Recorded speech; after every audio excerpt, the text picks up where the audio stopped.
आखिर गोस्वामी जी ने खलों की दुष्टों की वंदना क्यों की? उसके पीछे गहरे रीजन्स हैं। बायस पले हई अति अनुरागा, होए निरामिस कबहू की कागा, होए निरामिस कबहू की कागा। अर्थात आप कौवे को कितने ही प्रेम से पालो, उसको मोती ही क्यों ना चुगाओ, किंतु वो कौवा कभी भी मांस खाना बंद नहीं करेगा। इसी प्रकार से दुष्टों का स्वभाव है। आप चाहे इन्हें कितना ही विनय पूर्वक, प्रेम पूर्वक, आदर पूर्वक अपने पास बिठाएं, किंतु ये परहित को बिगाड़ने की अपनी जन्मजात आदत से कभी बाज नहीं आ सकती। गोस्वामी तुलसीदास जी दुष्टों की वंदना करके आने वाले लेखकों को ये आगाह करना चाहते हैं कि आप अपने मार्ग में दुष्टों के रूप में आने वाली बाधाओं से घबराएं नहीं, बल्कि अपना सृजन अनवरत रूप से जारी रखें। नमस्कार साथियों, संसार में अनेक भाषाएं हैं और उन भाषाओं में एक से एक धुरंधर लेखक पैदा हुए हैं, किंतु मैं दावे के साथ कह सकता हूं कि हमारी हिंदी भाषा के कवि गोस्वामी तुलसीदास जी जैसा श्रेष्ठ कवि किसी भी भाषा में नहीं है। ऐसा मैं इसलिए नहीं कह रहा कि मैं भारत में पैदा हुआ हूं, हिंदी भाषी हूं, श्री राम जी का भक्त हूं, ऐसा बिल्कुल भी नहीं है। क्योंकि संसार में निश्चित रूप से बहुत महान लेखक हुए हैं, उन्होंने महान महान पुस्तकें लिखी हैं, किंतु गोस्वामी जी तुलसीदास जी की गहरी दृष्टि ने जिस चीज को देखा और अपनी रामचरितमानस में उसका उल्लेख किया, ऐसा संसार का कोई भी साहित्यकार, कवि, लेखक नहीं कर पाया। गोस्वामी तुलसीदास जी ने रामचरितमानस के प्रारंभ में मंगलाचरण किया, देव वंदना की, गुरु वंदना की, ब्राह्मण वंदना की, संत वंदना की, और उसके बाद उन्होंने नंबर लिया दुष्टों की वंदना का, जो श्री रामचरितमानस में खल वंदना प्रकरण नाम से आज भी उपस्थित है। वर्तमान परिप्रेक्ष्य में हम देख रहे हैं कि रामचरितमानस जैसे पवित्र और महान ग्रंथ पर दुष्ट लोगों ने कोहराम मचाया हुआ है। इसी संदर्भ में मैं आज के पंचमत उद्घोष पर आपके सामने रामचरितमानस में वर्णित खल वंदना प्रकरण को सामने रखना चाहता हूं। कृपया इसे ध्यानपूर्वक देखें। तो खल वंदना प्रकरण का प्रारंभ करते हुए गोस्वामी जी कहते हैं कि बहुर बंद खल जन सतभाए, जे बिन काज दाहिने उआए, परहित हान लाभ जिन केरे, उजरे हरस विषाद बसेरे।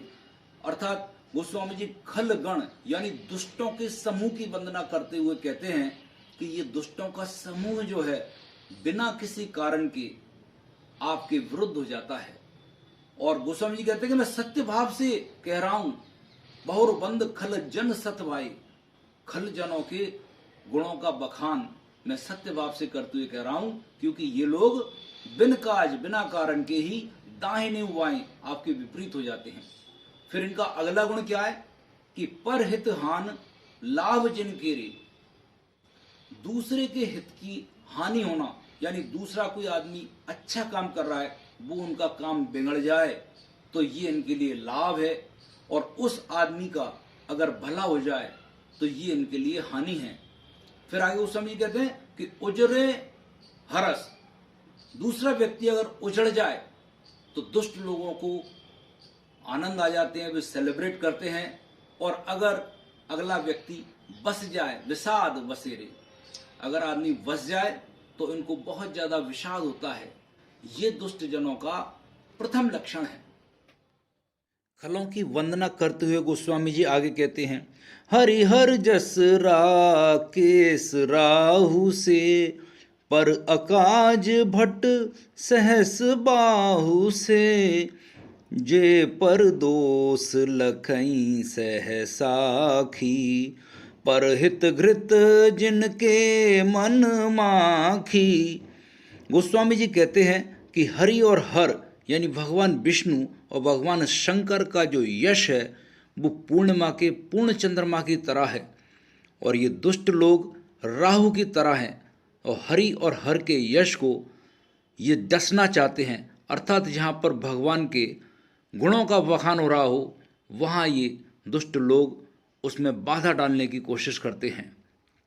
इसी प्रकार गोस्वामी जी आगे कहते हैं कि ये दुष्ट लोग दूसरों के दोषों को हजार आंखों से देखते हैं और दूसरों के हित रूपी घी के लिए जिनका मन मक्खी के समान है, अर्थात जिस प्रकार मक्खी घी में गिरकर उसे खराब कर देती है और स्वयं भी मर जाती है, इसी प्रकार दुष्ट लोग दूसरों के बने बनाए काम को अपनी हानि करके भी बिगाड़ लेते हैं। तेज कृसानु रोष महिषेसा, अघ अवगुण धन धनी धनेसा, उदय के तसमहित सबही के, कुंभकर्ण समसोबतनी के। इसका आशय यह है कि जो तेज यानी अग्नि और क्रोध में यमराज के समान है, पाप और अवगुण रूपी धन में कुबेर के समान धनी है, और इनकी बढ़ती सभी के हित का नाश करने के लिए केतु के समान है, और इनका कुंभकर्ण की तरह सोते रहने में ही भलाई है।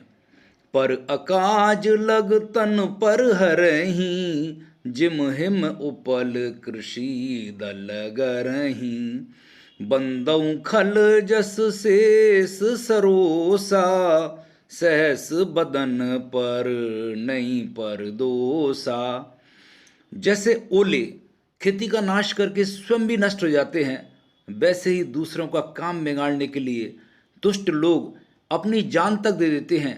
ऐसे दुष्टों को, जो कि हजार मुख वाले हैं, शेष जी के समान हैं, उन्हें मैं दूर से ही प्रणाम करता हूँ, जो पराये दोषों को हजार मुखों से बड़े रोष के साथ वर्णन करते हैं।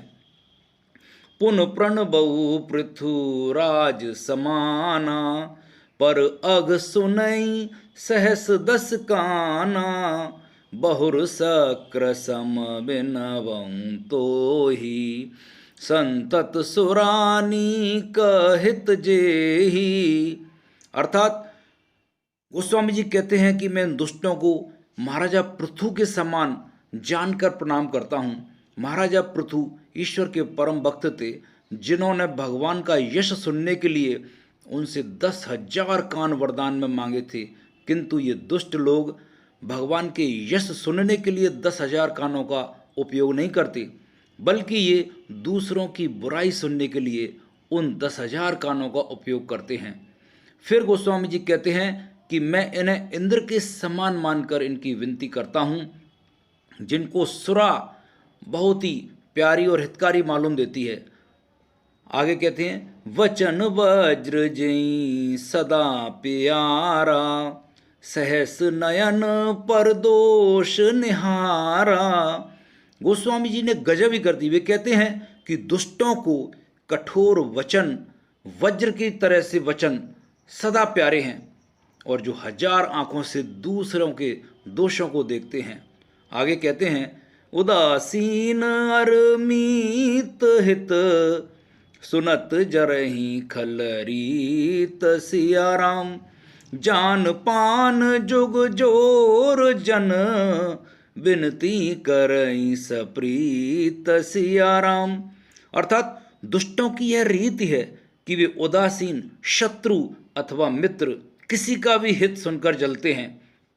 यह जानकर दोनों हाथ जोड़कर मैं उन्हें प्रेम पूर्वक विनय करता हूँ, यानी उदासीन व्यक्ति के प्रति भी खलजन प्रसन्न नहीं हो सकती।